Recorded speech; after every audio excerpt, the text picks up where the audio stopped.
think I'm going to go ahead and set up right here. It's lovely and flat. Got a very nice cushioning of moss as well. There are a few twigs around that I'm going to have to clear up, otherwise I will pop my mat. First step, why am I lunging? I'm like, oh, I'm ready for action. Right, first step is I'm going to set up a little drying line over there. I'll show you in a second. Just so that I can hang up my towel and my swimming costume so that they can dry. It's not due to rain overnight, so should be dry in the morning. You're a stable branch. Stable branch.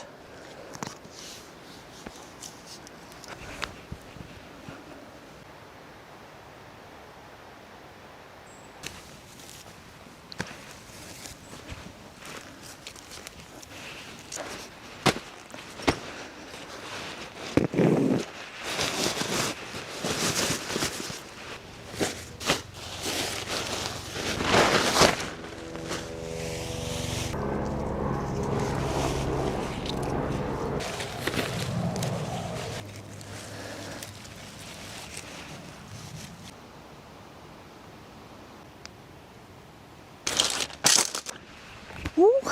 I almost fell over.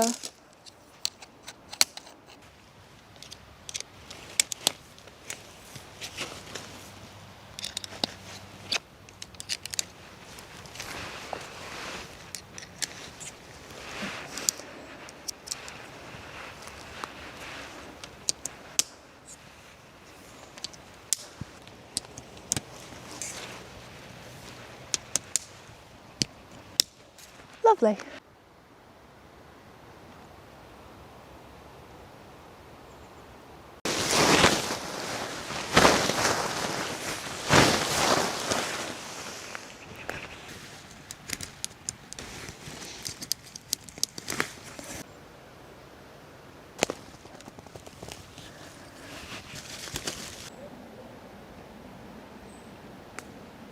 Well, that is my tent fully set up. I'm going to go ahead and set my sleeping system up so I've got somewhere warm to go because my hands... Katie from Katie Roam set out for a peaceful solo camping trip in the forest.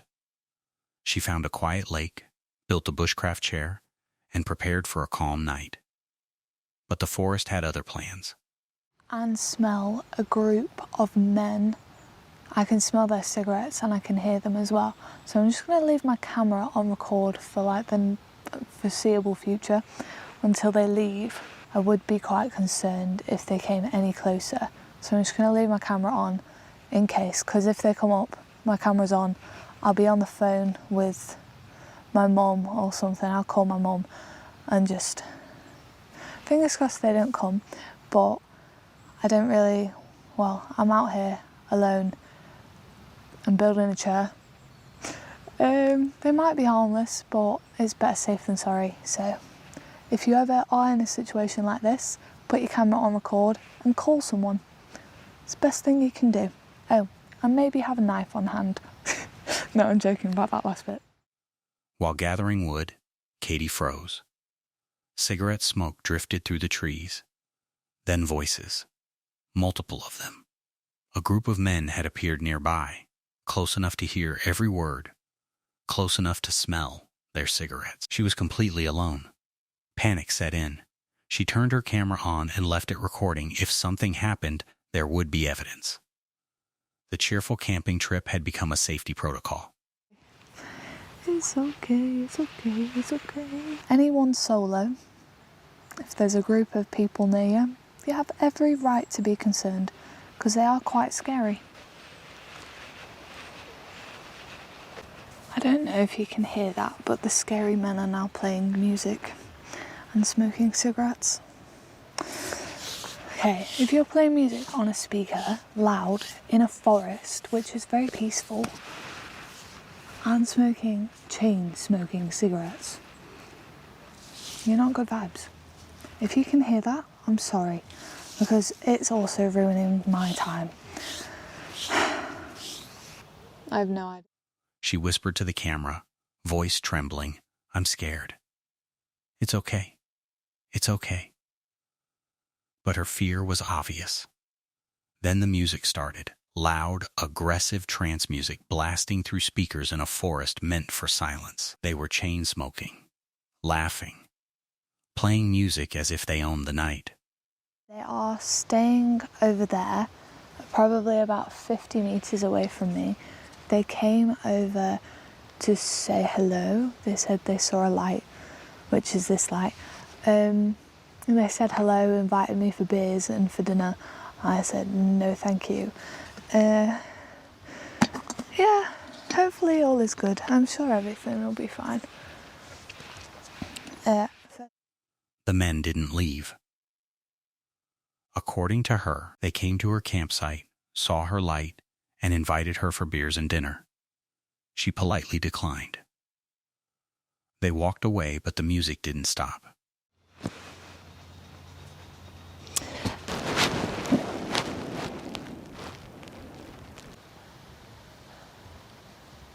Well, it is currently around midnight right now. I've just packed up my bag and my tent because I don't know if you can hear that, but the music is really loud. I don't feel safe here, so I'm gonna head back to the car now. I'll see you there.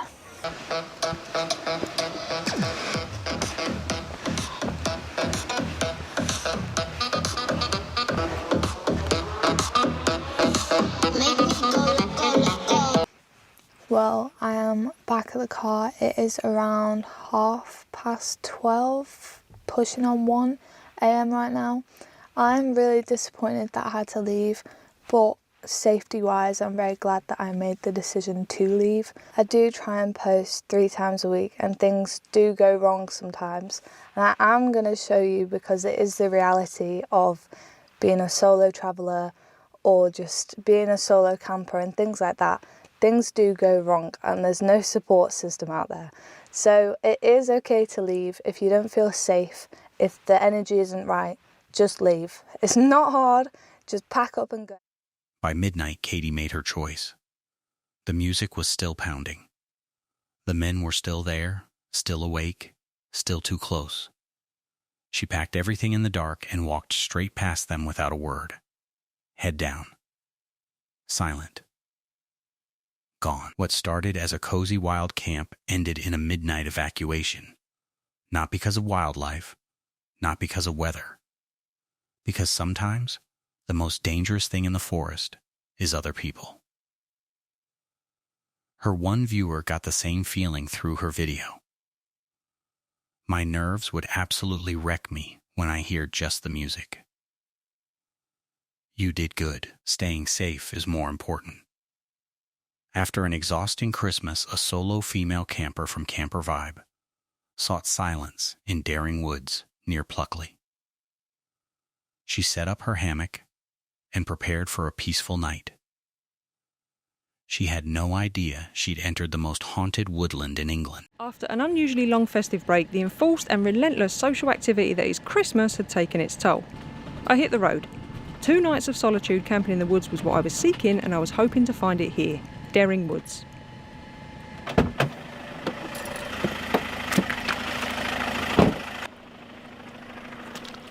Located in the south-east of England, this woodland sits just outside of a little village called Pluckley. Now, completely unknown to me when I arrived, Pluckley is Britain's most haunted village. In fact, with over 14 known ghosts, it has a spot in the Guinness Book of World Records confirming it's the most haunted place in the UK. If I'd have bothered with a quick Google search before I left, I would have seen these. Pluckley holds a Guinness World Record as the UK's most haunted village. 14 known ghosts, unexplained deaths, murders, disappearances. The woods are haunted by a decapitated highwayman from the 18th century. There is a lot of noises in these woods. Where's my spoon? It's getting cold. Oh, whoa. Get that fire going, I think. Now the rain, I think the rain stopped. Or it stopped enough for a fire anyway.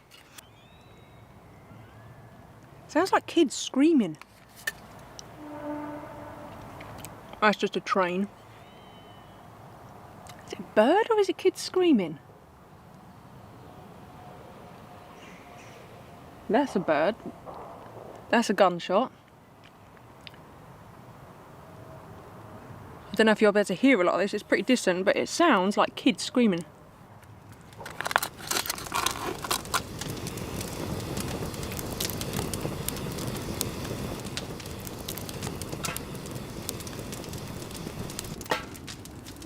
That temperature's definitely dropped now. I've had to put my woolly hat on and everything, but this is ideal. Honestly, I've never known a woods with so many strange noises. It's not just your normal birds and stuff and planes. There's a lot of planes. There's like this weird... Oh, I don't really know how to describe it, but I'm tired, so I'm going to let this burn out in a bit, sit here and enjoy a fire for a little while, and then, yeah, head to bed. The hammock's really comfy, thank God, so I should sleep well, I would think. Where's my big beam? What was that noise?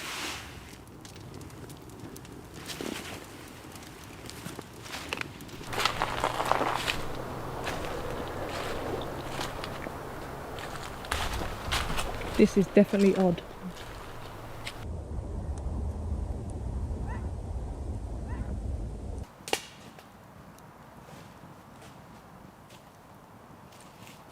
I've got no idea if you guys heard that or not, but honestly, I don't like it. I'm going to be honest. It's not. As darkness fell, strange screams echoed through the trees, distant, unnatural. She tried convincing herself it was birds or children, but the sounds were wrong. Then came a sharp, unexplainable noise that made her freeze completely. Nothing should have been out there. That's just the owls. I didn't want to turn the light on earlier because I swear to God that was footsteps. That's just the owls though. This is definitely the scariest night I've ever had in a tent. I'm sure I can still hear footsteps. And trains. Hours later, footsteps began circling her hammock. Slow, deliberate, human. She lay frozen, the hammock would creak if she moved. The footsteps continued for hours. No deer walks like that. The pattern was wrong. Very dark. I've got myself some candles though, nicked them out of Emily's Christmas stash. Shush, don't tell her. When I was putting the stuff back in the loft, I just swiped myself a couple of candles. It is a lot better here tonight, and I'll tell you why. We've got a little bit of moonlight, not lots, but I can kind of see, and I can hear the deer. Now these are familiar noises, so when I can hear familiar noises, I'm a lot more comfortable than those weird stuff I was getting last night, but you know, it's early, so we'll see. Hopefully the noises won't come and we'll feel a lot more comfortable chilling here by the fire, although I'm a bit close. Sorry if I'm a bit like bright on one side. I'll be red on one side in a minute. But I brought my ukulele with me because I was hoping for some quiet time playing... Oh, it's out of tune. Playing some tunes. But last night, if I'm honest, I didn't want to draw attention to myself, and that is because now... Oh, shit. Still a little bit jumpy. That is because now I know I'm in the most haunted place in the whole of England. Now Pluckley, the village itself which is haunted, is less than a mile stone's throw away from where I am, and then this is the most haunted woods. When I was at the van earlier, I picked up some screenshots of some of the ghosts. I've probably already mentioned it at some point in the video now. 14 minimum known ghosts. And I am in, or very near to, Screaming Wood. Screaming Wood, so this is where you can come for ghost walk tours, and they'll take you around the woods and show you all the stuff. But basically, the journey through the woods is made even spookier than the skeletal trees, which we've seen in the area. Many lone wayfarers who have come this way have been scared witless by sudden loud, anguished scream. What was I hearing last night? Screams. It comes from deep within the woods and sends the birds flapping from the trees. Well, the crows were having a right old fanfare first thing this morning, so yeah, that's where we are. That's where we slept last night. She later discovered she'd camped in Screaming Woods, famous for anguished screams coming from deep within the trees. The exact screams she'd heard.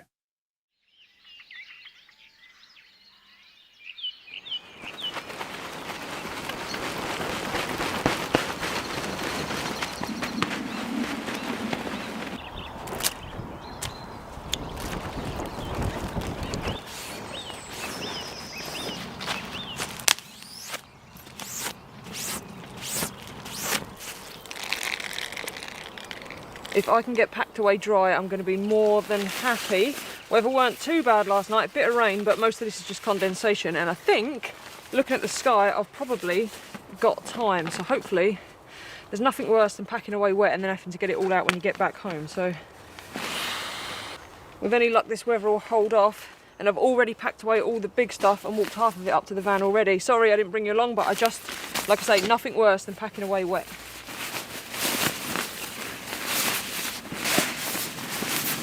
I've got to tell you, I slept pretty well last night. It wasn't too cold, unfortunately, probably only about 2, I reckon. And then the rain came, so once the cloud come in, that's it, it warms up, doesn't it? But the bag so far has done really well, quite happy with that. And not too many eerie noises. In fact, quite the opposite of eerie noises. At one point, the only point I was a bit concerned is it went deathly silent. Now, this is a noisy woods. There's a road over there. There's planes and stuff going overhead. There's owls, obviously the deer. Very, very noisy woods, and it just went completely silent. Did not like that.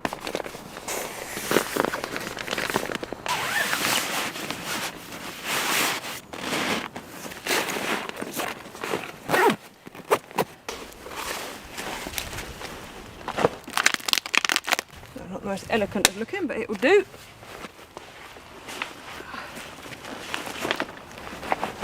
The steaks may be fat.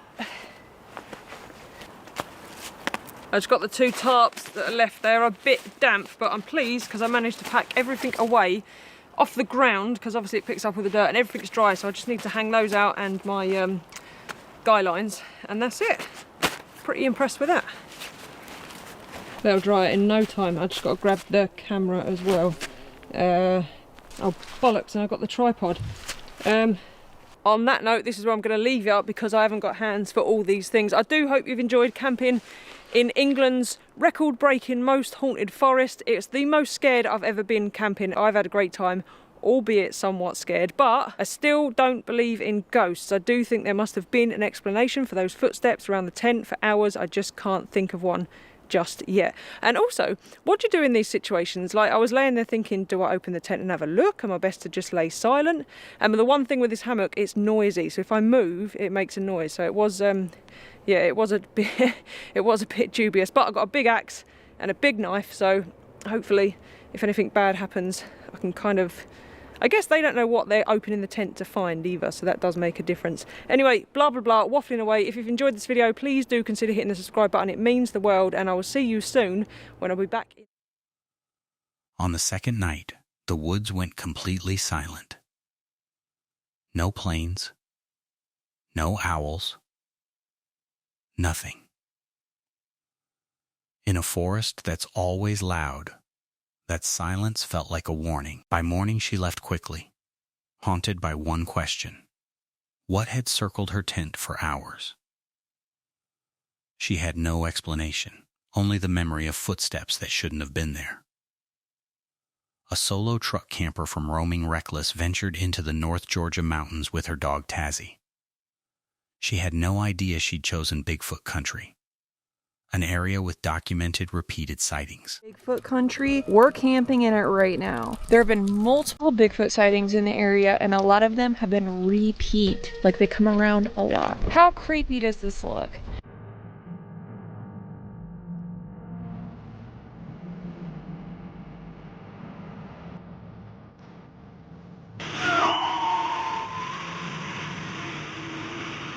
Before reaching her campsite, she stopped at Expedition Bigfoot, a research center dedicated to proving Sasquatch exists. What she found inside was chilling. Used by Bigfoot hunter, 1970s Florida skunk ape expeditions. Video footage. Look at that. That's crazy. Bite marks were molar-like.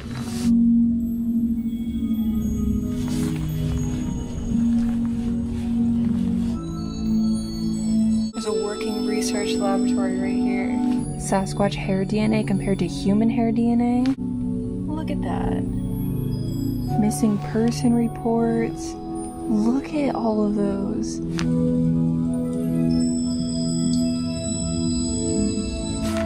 I didn't expect so much proof, like DNA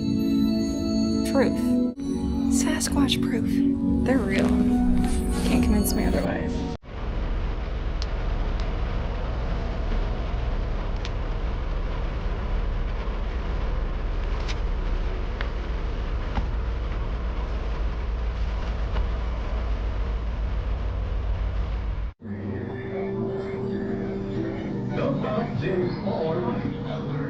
They have a map of Georgia with colored pegs on it, and it's all differentiated by first-hand encounters, returning Sasquatch encounters, and then yellow pegs are when it wasn't clearly seen. Up here were all the concentrated green first-hand sightings, and pink indicating returning encounters. That's where our campsite is tonight. Like, we're in the thick of Sasquatch country. Bigfoot eats dogs? Okay. Taz isn't going anywhere. Poor girl is terrified of thunderstorms, and now she's gonna be a target for Bigfoot too. What? DNA samples. Hair analysis comparing Sasquatch DNA to human DNA. Bite marks. Missing person reports mapped across the region. Tranquilizer guns. Video footage. A working laboratory with scientific evidence. A map showed Georgia covered in colored pins. Green for first-hand sightings, pink for returning encounters. Her campsite sat directly in the thick cluster of both. A sign on the wall read, "Bigfoot eats dogs." National Forest. Somebody play that sound. Alright, let's go camp with Bigfoot.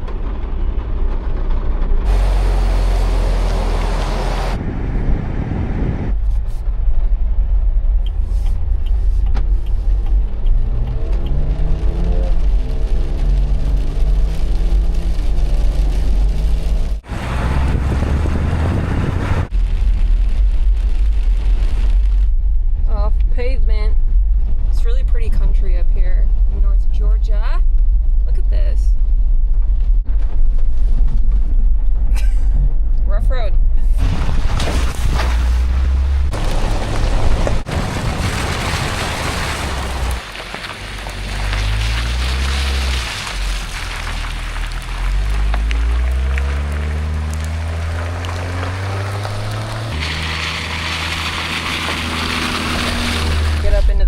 Now everything's getting hazy. It's so pretty up here. I feel like I'm in Washington or something, not North Georgia. Also, it's so nice to have the Grenadier.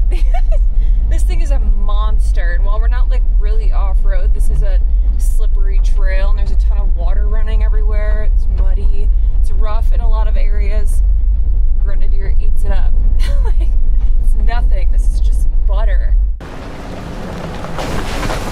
I love how spooky it is with all the fog. This is great weather to be in Sasquatch country. Thunderstorm rolling through later tonight. She drove deeper as fog rolled in. Roads became muddy and isolated. By the time she found a pull-off, she was completely alone. A massive thunderstorm was forecast for midnight.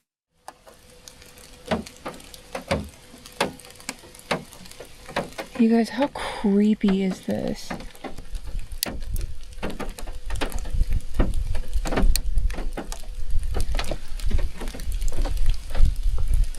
I like don't want to go over here, but I have to. This is like scary.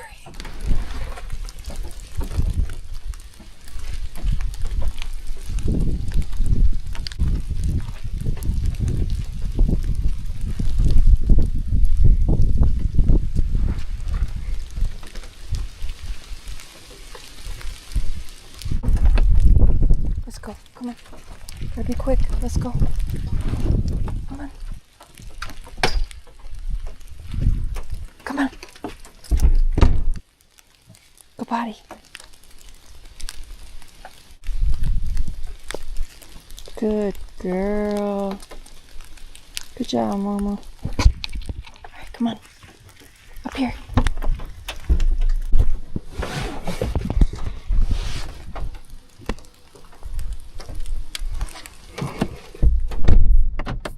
That was like a horror video game. That's what that felt like. Oh my gosh. gosh. I'm like triple check we're locked in. That was so creepy.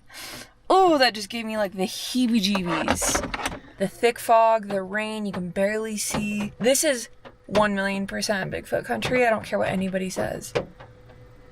If they're Sasquatch, I get why they live in the North Georgia mountains. Oh, that's creepy. Creepy. It genuinely is like freaking me out. I don't want to open the door.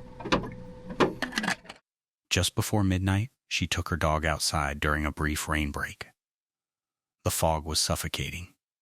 Pitch black woods surrounded them. Every shadow looked wrong. The feeling of being watched was overwhelming.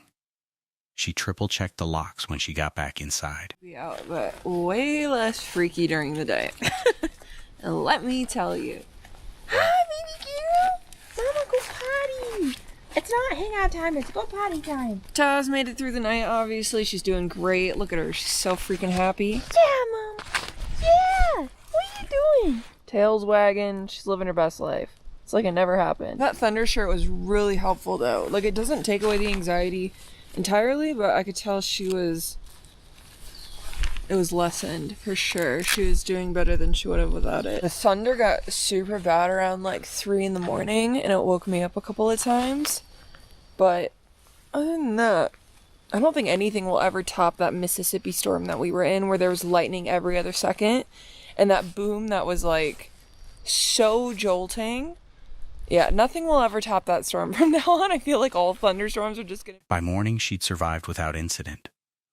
But the feeling never left. The forest had felt occupied. Not empty, just watching. And not only that, her bravery inspired her viewers a lot. Girl, I'm scared just watching this. You are way braver than I.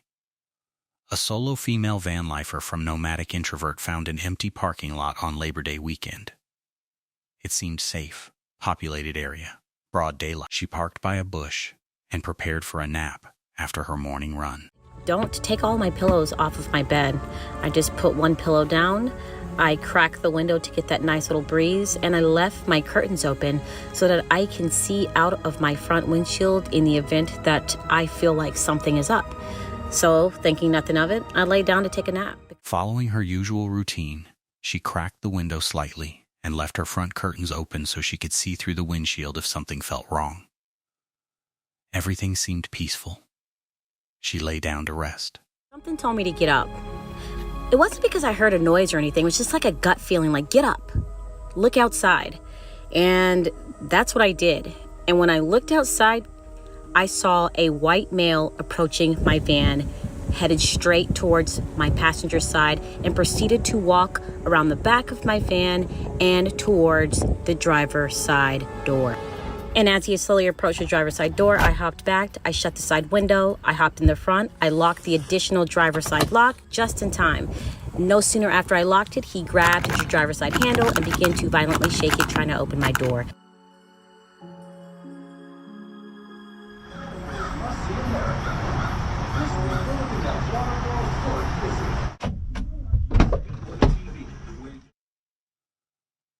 Minutes later, a gut feeling jolted her awake.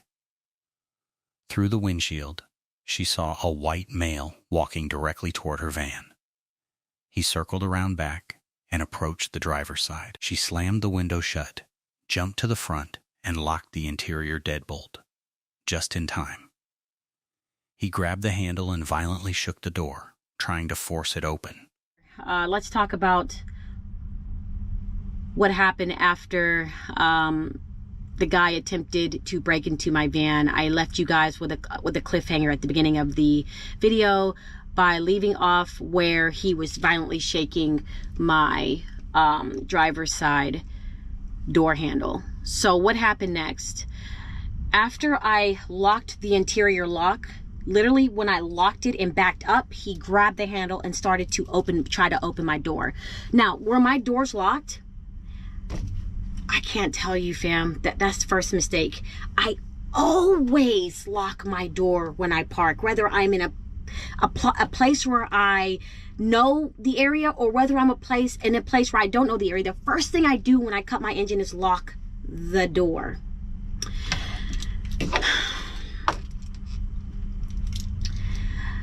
What happened was when he was shaking the handle, when I ran up to lock the additional interior lock, then he started shaking the handle. I looked at my dashboard and I didn't see that red light blinking, which indicated to me that all the doors were locked. Because when I lock my door, I always look at the dashboard and there'll be a little blinking red light that says, hey, everything is secured. I remember after locking that additional locking, backing up, as I was backing up, I looked at the dashboard and I did not see that red light flashing, which means I don't think I locked the doors. So when I didn't see that red light flashing, I wasn't sure. So I backed up to look for my key. I went to this table right here, and it was shut. It was closed. And I was like, crap, because that's where I normally put my key. I always put my key there, with the exception of that day, me breaking character. That's the second time I broke character. The first time I broke character is when I didn't see that red light flashing on the dashboard, which indicates all the doors were locked. So I know for a fact I didn't hit that lock button. So as he's violently shaking my door handle, I'm looking for my key because it's not where I normally put it. So I'm looking. It took about 8 seconds. Throwing stuff. I found the key on top of the green container. And the only reason why I couldn't see it because my Yeti strap was covering it and I had threw this top, which I was wearing. Yeah, I've been wearing this thing for like 3 days. I threw this top on top of the key. And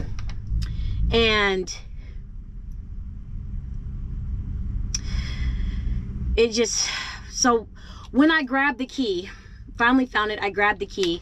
As I jumped in the front seat, he was still shaking the door handle trying to get in. I jumped in the front seat, and before I sat down, it was like one motion. I jumped, put the key in ignition, turned it, and sat down. Once I cranked up my van, he stopped shaking my driver's side handle.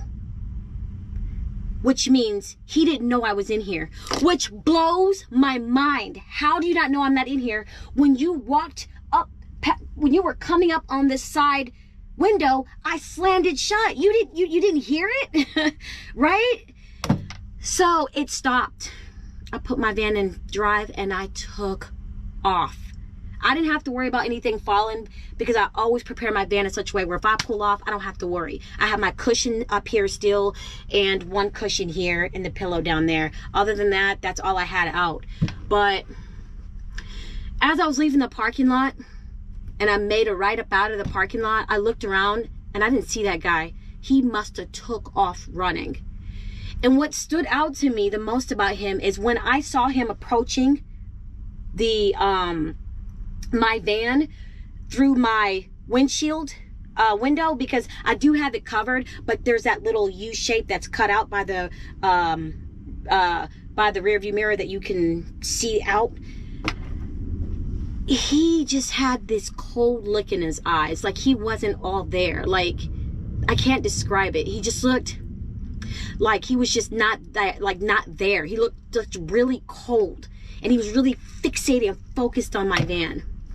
It boggles my mind that you attempted to break into a van with 5% tint that you could not see in, and you don't know for one way or the other if anybody was in here.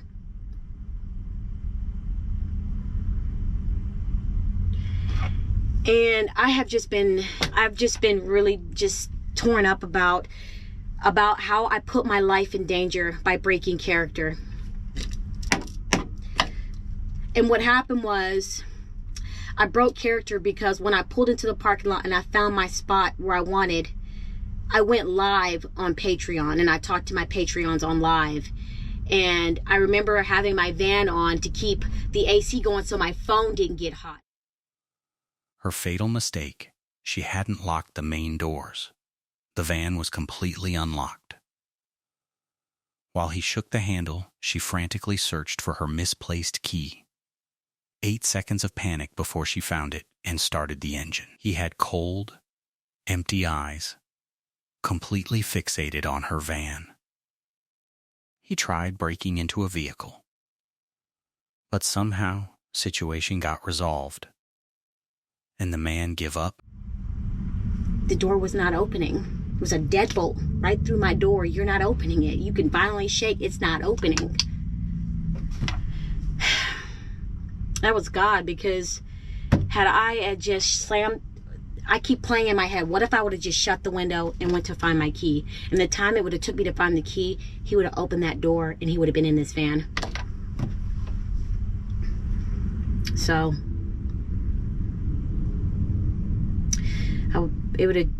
what if? And it's been just eating away at me for the last several days, you know? And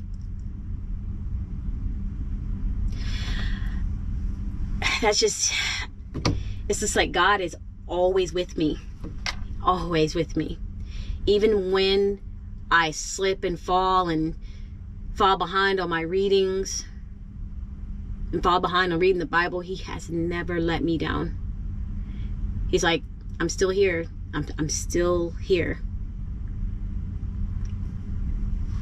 What if I didn't listen to my gut and get up? What if I would have just felt like I'm tired and I would have stayed laid down? He would have opened that door, jumped in here, and it would have been, I don't know. I'm glad it happened to me, because I tell you what, it will never happen again. Meaning I will never break character. I can't say that someone won't attempt to break in my van again, but what I can say for a fact, 100% certainty, I will never break character again.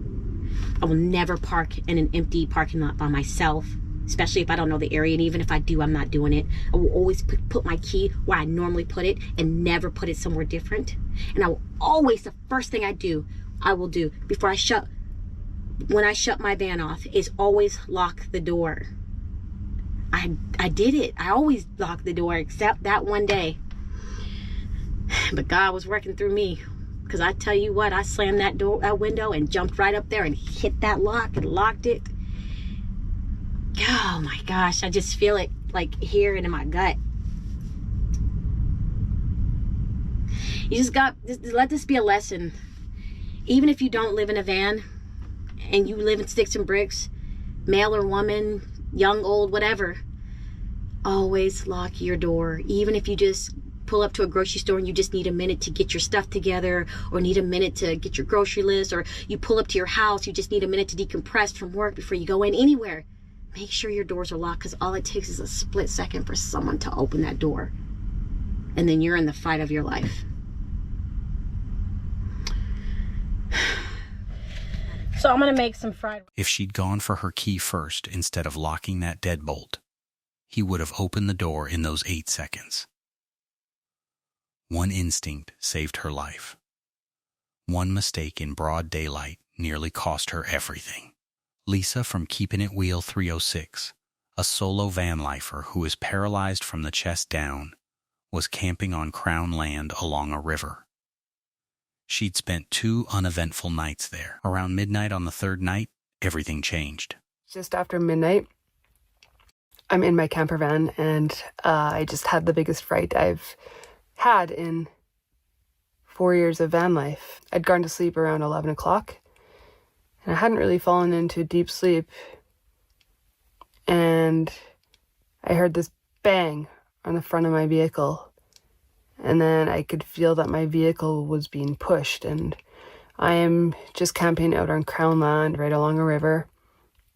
There's farmland nearby, but I haven't seen anybody all day. I was also here yesterday and last night, and immediately I just thought, like, it's a Friday night, there's another vehicle had pulled in or something, and people were messing around, or maybe they thought the camper van was abandoned and were trying to break in or do something. But yeah, I heard this bang on my front end, and my van was being pushed. Like, I thought maybe then a bunch of people were just messing around, some teenagers or something, and rocking my van. So I yelled, "What are you doing?" Actually I said, "What the F are you doing?" Just to let them know there was somebody in the van. And then I didn't hear any, voices or anything. Didn't hear any footsteps, which was weird. But immediately, I was jolted awake. And then didn't hear anything. And then all of a sudden, right at my back window, right up here, I heard something too. It was, swiping my vehicle. A loud bang jolted her awake. something hit the front of her van, hard. Then the entire vehicle began rocking violently back and forth, like multiple people were pushing it. She screamed, trying to scare away whoever was outside. No voices responded. No footsteps.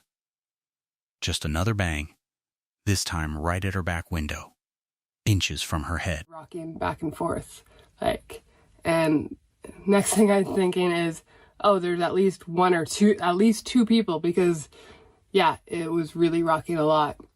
And in my head, I'm just like, okay, grab my phone, call 911. And then I was thinking, where am I even gonna tell them I am? Like, I'm on public land. There's no real landmark. I know the closest road that has a name.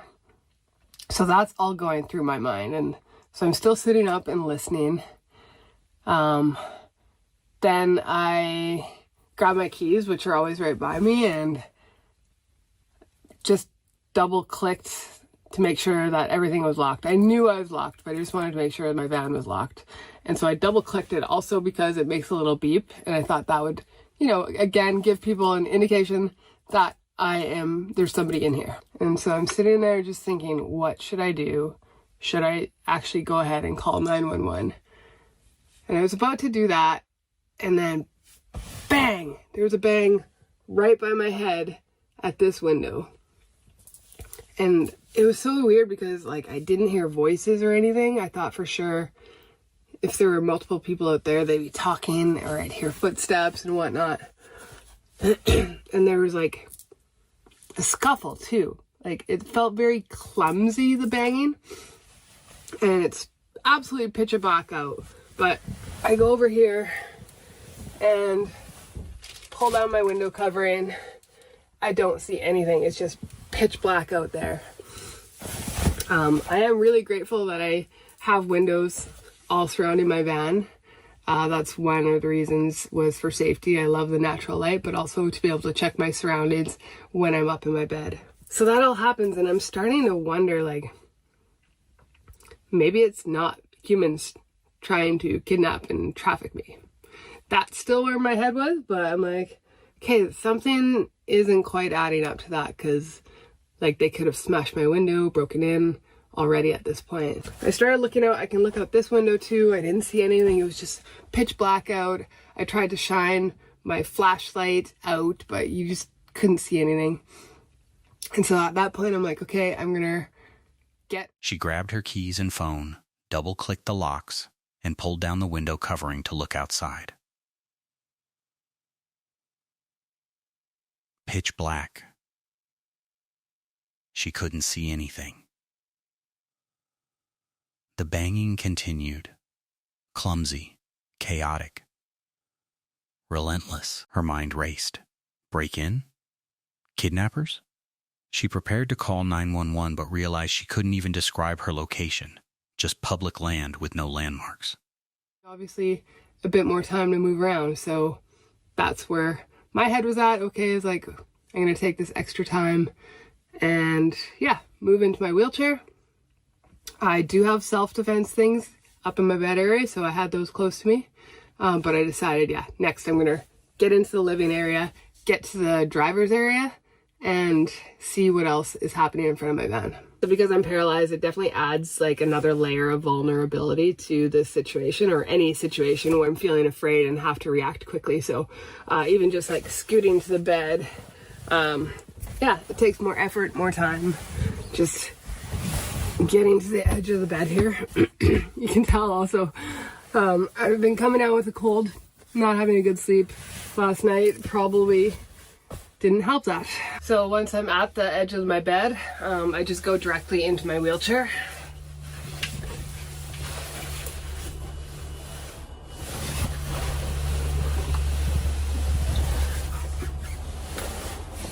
I'm curious how long this takes me.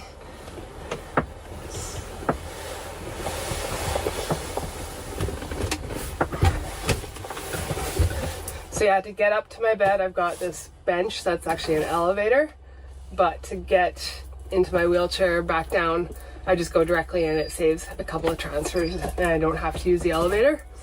So once I was in my wheelchair, I went directly to the front to see what I could see. So I pretty much just came up here and opened the blinds. I peeked out the blinds and I was expecting to see a vehicle right there because that's really the only spot a vehicle could be, and there was nothing.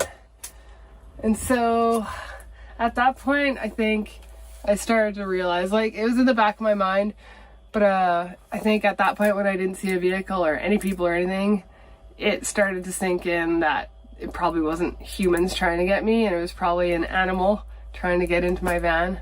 And now that I look around, yeah, there's definitely evidence that an animal was trying to break into my van. And I'm guessing it was a bear by the evidence left that I found this morning. Being paralyzed added another layer of terror. Moving from her bed to her wheelchair takes time, precious seconds she didn't have. She transferred as quickly as possible, grabbed her self-defense tools, and wheeled to the front of the van. When she looked outside, there were no vehicles, no people, nothing. That's when she realized it wasn't human. Just right here. And you can see like a dirt paw right on my window there. I'm trying to look on the actual dirt. I imagine once I go out there, I'm going to see more evidence, but that was not there yesterday. Definitely not. So there's some more paw prints here on this window. On that window, it's hard to see, but then also my mirror got pushed in. And the scuffle this bear had with my vehicle, but I am very curious to get outside and see what all is out there. Once I realized it wasn't a human trying to get into my van, I was just completely calm. I think what's that trend going around that, you know, a woman in the forest would choose a bear over a human to run into, and yeah, for me, I think that's definitely what I would choose too, because bears are more predictable. By morning, the evidence was clear. In a way, you know their intentions, whereas humans, you don't know their intentions. They're definitely not as predictable. You don't know what they're coming for. Dirty paw prints smeared across her windows. Her mirror pushed in. Scratch marks on the glass. An animal kind of being had tried to break into her van, attracted by the smell of food. And peaceful out here when you're not being attacked by a bear. Oh wow. Yeah, paw prints out there. More there. Something was trying to get in. I don't see anything really on the ground. As far as big prints, like that's disturbed. That could have even just been from my wheel yesterday trying to get through. Yikes. Go away. Man, every single little rustle of the trees is freaking me out. But there's a big old paw print there. I don't see any damage to the van in the front. Definitely more paw prints on this back window. It scared the crap out of me because my head was right there. I was sleeping and it started at the front. He made his way back here. I was yelling and screaming, trying to get whoever it was at that time. I still thought it was a person to go away. And I pulled down that window covering to try to have a look out, but it was just pitch black. I couldn't see anything. And then shortly after that, I just started my van and scared it away. But I was also worried about my bike getting damaged here, but seems like it's all good. But there's some rustling. Every little sound in the bush is making me anxious. Jeez. I'm lucky my mirror is all intact. Crazy. Crazy, crazy, crazy. I'm also very lucky. Doesn't seem like there's any scratches. All right, I'm gonna get back in my van now. But things didn't slow her down, and she went outside to inspect the damage, heart still racing at every rustling sound in the trees.